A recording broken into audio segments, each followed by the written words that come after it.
والذین یؤمنون بما انزل الیک، اور یہ وہ لوگ ہیں جو ایمان لاتے ہیں بما، اس کتاب پر بھی، انزل الیک، جو نازل کی گئی آپ پر، یعنی رسول اللہ صلی اللہ علیہ وسلم پر جو قرآن نازل کیا گیا، اور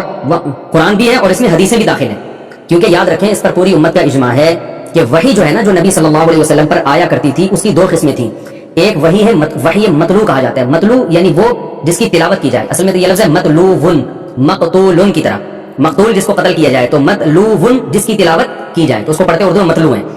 تو وہ وحی جس کی تلاوت کی جاتی ہے جو قرآن کی شکل میں آئی، یہ وہ وحی ہے جس کے معنی بھی اللہ کی طرف سے اور الفاظ بھی اللہ کی طرف سے، اس میں نبی صلی اللہ علیہ وسلم کو الفاظ میں چینجنگ کی اجازت نہیں ہے۔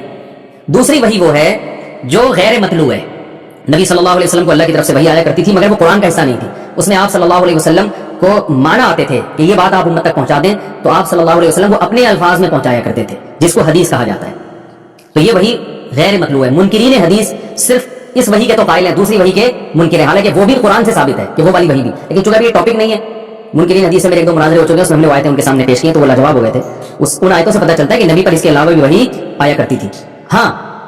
اور سورہ نجم میں بھی ہے نا، ان ہوا الا وحی یوحی، نبی جو کچھ بھی کہتے ہیں اپنی طرف سے نہیں کہتے بلکہ اللہ کی طرف سے وحی نازل ہوتی ہے آپ پر، تو حدیث بھی وحی ہے۔ البتہ فرق اتنا ہے کہ بعض چیزیں جن کا دین سے تعلق نہیں ہے ان کا وحی سے تعلق نہیں ہے، جیسے نبی صلی اللہ علیہ وسلم نے عرب کے کلچر کے لحاظ سے جو کام کیا، یا دنیا میں جو آپ نے مشورے لیے دنیا کے معاملات میں، تو اس میں یہ ضروری نہیں ہے کہ آپ پر وحی نازل ہوئی ہو، البتہ دین کے معاملات میں آپ نے جو کچھ کہا وہ وہی ہے، اور اس کی دلیل ہمیں حدیث سے بھی ملتی ہے۔ آپ صلی اللہ علیہ وسلم جب مدینہ تشریف لائے تو آپ نے صحابی سے کہا کہ تم کھجوروں کے نر اور مادہ کھجوروں کو کے پھولوں کو ایک صحابی ملاتے تھے، اس سے پیداوار زیادہ ہوتی تھی، تو آپ صلی اللہ علیہ وسلم نے فرمایا کہ یہ نہ کرو، کھجور کو کہ نر اور مادہ پھولوں کو نہ ملاؤ، اس کو عربی میں کہتے ہیں تعبیر نخل، تو انہوں نے نہیں ملایا، جب نہیں ملایا تو پیداوار کم ہو گئی، تو انہوں نے آپ صلی اللہ علیہ وسلم سے شکایت کی کہ یا رسول اللہ، ہم نے آپ کے کہنے پر نر اور مادہ کھجوروں کے پھولوں کا ملاپ نہیں کیا تو پیداوار کم ہوئی، تو آپ صلی اللہ علیہ وسلم نے فرمایا انما انا بشر مثلکم، میں تمہاری طرح کا انسان، جب میں تمہیں دین کے معاملے میں کسی بات کا حکم دوں تو فاتقوا اللہ ما استطعتم، وہ تمہیں کرنا ہے، اور جب تمہاری دنیا کے معاملے میں کسی بات کا حکم دوں تو انتم اعلم بامور دنیاکم منی، تم اپنی دنیا کے معاملات مجھ سے زیادہ جانتے ہو، کھجوروں کو کیسے لگانا یہ تو تم اس کے ماہر ہو، آپ صلی اللہ علیہ وسلم تو کھجور کے درخت نہیں لگائے نا، کھجور کی کاشت نہیں کی، تو یہ تو تم اس کے ماہر ہو، مطلب یہ کہ یہ تو ایک مشورہ ہے، تو بہت سے امور آپ صلی اللہ علیہ وسلم کے ایسے تھے جو محض ایک مشورے کی حیثیت سے تھے، تو ان کا وحی سے تعلق نہیں ہے، تو نبی صلی اللہ علیہ وسلم کی زبان اقدس سے دین کے معاملے میں اگر کوئی بات نکلے گی تو اس کی دو حیثیتیں، یا تو وہ قرآن ہوگا یا وہ اللہ کا، یعنی ہوگی وہ وحی، لیکن یا تو وہ ایسی وحی ہوگی جس کے الفاظ بھی اللہ کی طرف سے تو وہ قرآن ہے، یا وہ وحی ہوگی جس کے مفہوم اللہ کی طرف سے ہوگا، الفاظ آپ صلی اللہ علیہ وسلم کی طرف سے، تو وہ والی وحی جو وحی ہے مطلوع ہے وہ قرآن کی شکل میں تواتر کے ساتھ آئی ہے، اس کے الفاظ بھی اللہ کی طرف سے، اس میں ایک حرف کا انکار بھی کفر ہے، جبکہ جو دوسری وحی ہے وہ حدیث جسے ہم کہتے ہیں وہ ہمارے پاس اتنے تواتر سے نہیں پہنچی، تو اس میں اگر صحیح سند سے ہوگی تو اگر کوئی اس کا انکار کرے گا تو گمراہ کہلائے گا، کافر نہیں کہلائے گا، اور اگر ضعیف ہے تو انکار کرے گا تو گمراہ بھی نہیں کہلائے گا، لیکن چونکہ جب تک صحیح سند سے ہو تو ہم کو لازم ہے کہ ہم اس پر عمل کریں۔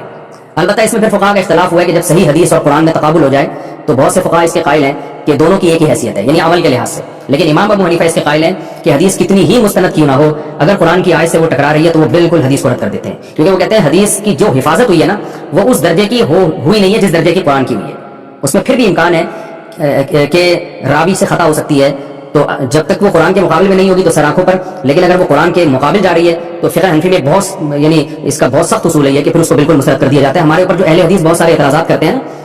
کہ یہ حدیث کے ریفرنس ہے، حدیث میں یہ آتا ہے، اور حنفی لوگ اس کے خلاف کرتے ہیں، اس کی وجہ ایک بڑی وجہ یہ ہوتی ہے کہ وہ حدیث کو تو دیکھ رہے ہوتے ہیں، قرآن کی آیت کو نہیں دیکھ رہے ہوتے۔ اس کی میں ایک چھوٹی سی مثال دے کے آگے چلتا ہوں، یہ پھر صرف یہ اصول سمجھانے کے لیے کہ جیسے حدیث میں آتا ہے آپ صلی اللہ علیہ وسلم نے قضا بیمین و شاہدین، ایک صحابی نے کیس کیا کسی دوسرے صحابی کے خلاف، تو آپ صلی اللہ علیہ وسلم نے جو دعویٰ کرنے والے صحابی تھے ان سے کہا کہ گواہ لے کر آؤ، تو ان کے پاس صرف ایک گواہ تھا، دو گواہ نہیں تھے، تو آپ نے فرمایا کہ ٹھیک ہے ایک گواہ ہے لیکن پھر قسم اٹھا لو، تو انہوں نے قسم اٹھا لی اور آپ نے ان کے حق میں فیصلہ کر دیا۔ اب اس حدیث کی بیس پر امام شافعی اور امام احمد بن حنبل اور ہمارے جو اہل حدیث حضرات ہیں وہ بھی یہی کہتے ہیں کہ دعویٰ کرنے والا اگر اس کے پاس ایک گواہ ہے تو بھی قاضی مدعی کے حق میں فیصلہ کر دے گا بشرطے کہ وہ قسم بھی اٹھا لے، تو وہ دوسری قسم اس کے دوسری گواہی کے قائم مقام ہو جائے گی، جبکہ امام ابو حنیفہ اور امام مالک کے نزدیک یہ جائز نہیں ہے، وہ کہتے ہیں مدعی کے ذمہ دو گواہ ہیں، ایک قسم یہ کافی نہیں ہے بلکہ قسم اس سے اٹھوائی جائے گی جو انکار کر رہا ہے، یعنی اگر مدعی کے پاس گواہ نہیں ہے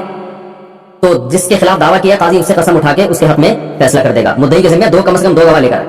اب بخاری مسلم کی یہ حدیث ہے، لوگ کہتے ہیں وہ حدیث بھی بہت، یہ دیکھو یہ امام حنیفہ کی تقلید کرتے ہیں، حدیث کو چھوڑ دیا انہوں نے، بھائی کیوں چھوڑا ہے حدیث کو؟ قرآن کیا کہہ رہا ہے؟ قرآن میں سب سے لمبی ترین آیت جو ہے نا اس میں آتا ہے کہ یا ایھا الذین آمنوا اذا تداینتم بدین الی اجل مسمى فاکتبوہ،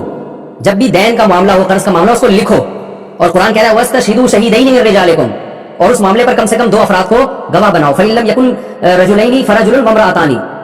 اگر 2 مرد نہ ہو تو پھر 1 مرد اور 2 عورتیں. أَن تَضِلَّ إِحْدَاهُمَا فَتُذَكِّرَ إِحْدَاهُمَا الْأُخْرَىٰ، ایک عورت اگر بھول جائے گی دوسری اس کو یاد دلا دے گی. خواتین میں بھولنے کا عنصر زیادہ ہوتا ہے نا، تو اللہ تو قرآن امام حنیفہ کہتے ہیں تو قرآن اتنے اہتمام کے ساتھ پورا سلیبس بیان کر رہے ہیں شہادت کا، اگر ہم اس حدیث کو لے لیتے ہیں کہ 1 گواہ بھی کافی ہے، تو یہ 2 گواہ اور 2 گواہ نہ ہو تو 1 مرد اور 2 عورتیں، ایک بھول جائے تو دوسری، یہ تو سب ختم ہو جائے گا نا. اس لیے وہ کہتے ہیں مدعی جو ہے جب تک 2 گواہ پیش نہیں کرے گا اپنے دعوے پر، اس کی بات نہیں سنی جائے گی. میں نے یہ دعویٰ کیا کہ آپ نے میرے 1 لاکھ روپے کھائے ہیں، تو عدالت میں مجھے 2 بندوں سے ثابت کرنا پڑے گا، ایک گواہی نہیں چلے گی. تو یہ قرآن کا بیان کردہ نصاب ہے. تو پھر سوال پیدا ہوتا ہے حدیث کا کیا مطلب ہے؟ کہتے ہیں حدیث میں تعویل ممکن ہو تو کریں گے، نہیں تو رد کر دیں گے، کیونکہ حدیثیں بہت ساری بالمعنی روایت ہوئی ہیں. واقعہ کچھ ہوا ہوگا، ممکن ہے ایک آدمی سے بیان کرنے میں غلطی ہوئی. تو حدیث میں جو بہترین تعویل کی گئی ہے وہ یہ کی گئی ہے کہ بھائی نبی نے 1 گواہ پر فیصلہ کیا اور 1 قسم پر، اس لیے کہ جس کے خلاف دعویٰ تھا نا وہ اس فیصلے پر راضی تھا. کیونکہ جس کے خلاف دعویٰ ہوتا ہے یہ اس کا حق ہے نا کہ وہ مطالبہ کرے کہ جب صاحب 2 گواہ نہیں لے کر آیا تو میں فیصلہ تسلیم نہیں کروں گا. وہ جب خود اپنے حق سے دستبردار ہو گیا کہ بھائی یہ 1 گواہ ہے اور 1 قسم اٹھا لے گا تو میں حق سے دستبردار ہو رہا ہوں، تو یہ اس کا حق ہے نا. تو ٹھیک ہے، یہ تو وہاں وہ صحابی راضی تھے، تو راضی نہیں، جزوی واقعہ ہے یہ کوئی اصول اور قاعدہ نہیں. اصول ہوئے جو قرآن نے بیان کیا. تو ہم بھی یہ کہتے ہیں کہ اگر قاضی فیصلہ کر رہا ہے اور بعض دفعہ جس کے خلاف دعویٰ ہوتا ہے نا وہ کہتا ہے بھائی 1 گواہ بھی لے آیا، تو ہوتا نہیں دن رات کہ یار 1 گواہ بھی لے آئے تو میں مان جاؤں گا اور قسم اٹھا لے. بلکہ بعض دفعہ تو یہ کہا جاتا ہے گواہ نہ بھی ہو بھائی یہ قسم اٹھا لے میں اس کو پیسے دینے کے لیے تیار ہوں، ایسا بھی ہوتا ہے. تو اب وہ قسم اٹھا لی اور آپ نے اس کے حق میں فیصلہ کر دیا، تو یہ تھوڑی کہا جائے گا کہ اب گواہوں کی ضرورت ہی ختم ہو گئی ہمیشہ کے لیے. یہ ایک جزوی واقعہ ہے.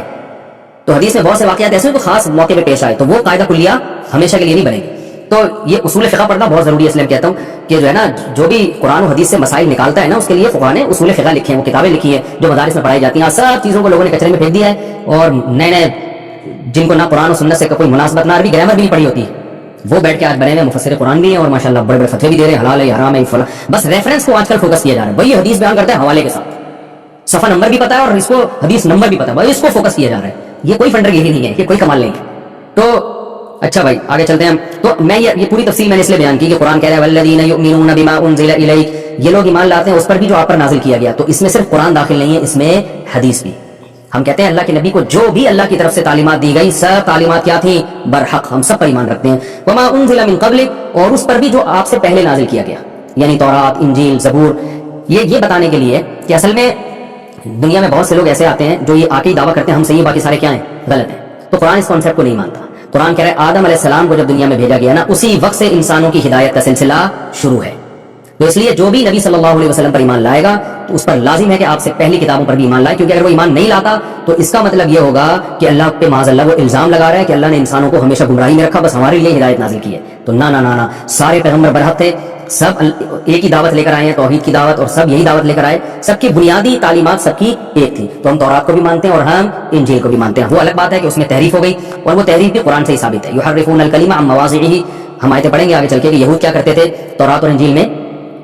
عیسائی انجیل میں تحریف کرتے تھے، یہود تورات میں، اور مختلف طرح کی تحریفات ہوا کرتی تھی، وہ خود قرآن نے بیان کی ہیں. اب ایمان لانے کا کیا مطلب ہے؟ جب ان میں تحریف ہو گئی تو ہم کیوں ایمان لائیں بھائی؟ ہم ایمان لاتے ہیں کہ اللہ نے بائبل جو انجیل ہے اور تورات نازل کی تھی جو بالکل برحق تھی،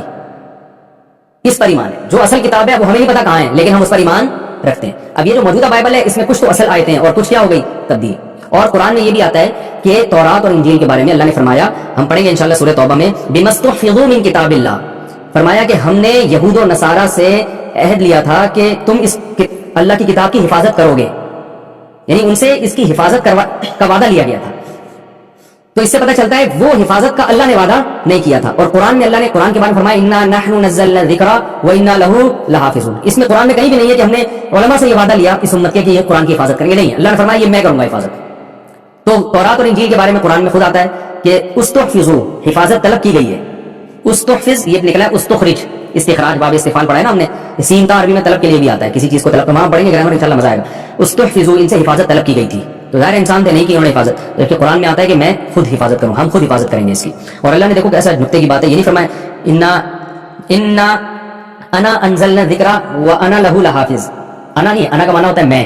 قرآن کہہ رہے ہیں نحن، ہم، جمع کا صیغہ، اس میں جلال ہے، اشارہ ہے. جیسے ہم کہتے ہیں نا بھائی جب ہم کسی کو دھمکی دیتے ہیں نا تو یہ نہیں کہتے میں یہ کروں گا ہم یہ کام کرے گا. تو یہ بتانے کے لیے ہوتا ہے کہ یہ کسی کا باپ بھی اس سے ہم کو نہیں روک سکتا. تو اللہ نے بھی بتایا ہم اس کی حفاظت کریں گے ہم. تو مطلب یہ کہ اب جب ہم نے کہہ دیا تو اب کوئی بھی نہیں تحریک کر سکتا. اس یہ جو تحریکیں ہوتی تو ہیں لیکن وہ پنپ نہیں پاتی وہ تحریکیں. وبالآخرۃ هم یوقنون، اور فرمایا آخرت پر یہ یقین رکھتے ہیں. تو یہ جو جتنے بھی لبرل لوگ ہیں نا ان سے ہم کٹ رہے ہیں. وہ آخرت پہ یقین نہیں رکھتے، وہ غیب پر یقین نہیں رکھتے، اعمال کے لحاظ سے وہ نماز اور زکوٰۃ کے قائل نہیں ہیں، پچھلی کتابوں کا بھی وہ انکار کرتے ہیں، کہتے ہیں کوئی سلسلہ نہیں ہے. آپ لبرلس کی تقریریں سنیں، وہ عجیب عجیب فضول آج کل نیٹ پر بہت فضول قسم کی باتیں کر رہے ہوتے ہیں. اچھا، علی ھدی من ربہم، اللہ نے صفات بیان کر کے نا اولئک بھی اس ہاتھ سے اشارے کے وقت کہا جاتا ہے. اولئک یہ جمع کے لیے آتا ہے. اولئک اللہ فرماتے ہیں یہ ہیں وہ لوگ، یعنی گویا اللہ نے ان صفات کے حاملین کو جو بھی یہ کام کرتے ہیں نا ان سب کو گویا ہمارے سامنے رکھے کہ یہ صفات ہیں. تو اللہ نے فرمایا اولئک یہ ہیں لوگ.